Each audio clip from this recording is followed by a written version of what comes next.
Hello everyone, my name is Minister Clay and I'm coming to you today with a 5-minute sermonette. My scripture today will be coming from Ephesians 6 verses 10 through 12, and I'm reading from the NIV version, and it reads as such. Finally, be strong in the Lord and in his mighty power. Put on the full armor of God so that you can take your stand against the devil's schemes. For our struggle is not against flesh and blood, but against the rulers, against the authority, against the power of this dark world, and against the spiritual forces of evil in the heavenly realm.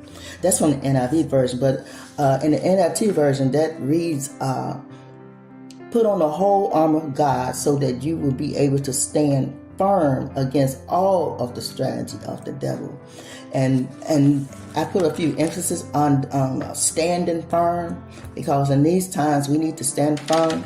This is something that Paul had written to the church of Ephesus, to encourage them and remind them. So Paul's writing a letter to the church of Ephesus, which consisted of both Jews and Gentiles, not to mix religion, encouraging them to be strengthened in the power of the Lord and to stand against Satan's schemes, warning of false teachers that will try to make them turn away from following Christ.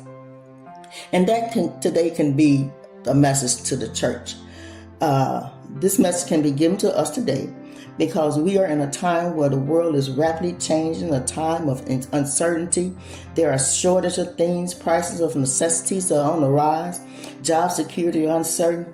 We don't know what will happen from day to day. This has some people worried. This is the time to trust God and to stand firmly on the words of God. The time to dress for the spiritual warfare that is rising up, putting on the whole armor of God for protection.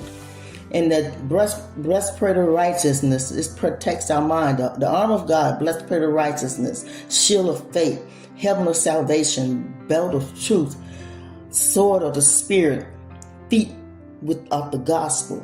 And all of this is to cover us in the time that we're in, because we're starting to worry.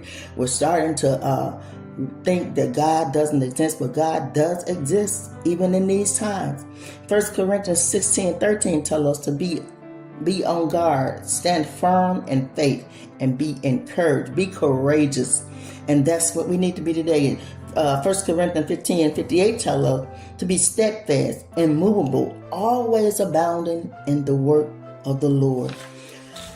This is to encourage us today. In order to make it through the spiritual war we are living, we must be like the soldiers. Put on all of your gear from head to toe. Pray to God and instructions and strategies to survive this war. Be strong in the Lord. I just want to encourage you today to be strong in God. We dress ourselves in the armor of God, but we also pray to God to receive instructions and strategies on how to move through these dark days that we're in. So I want to encourage you, no matter what it looks like, let's be strong in the word of the Lord. Have a good day.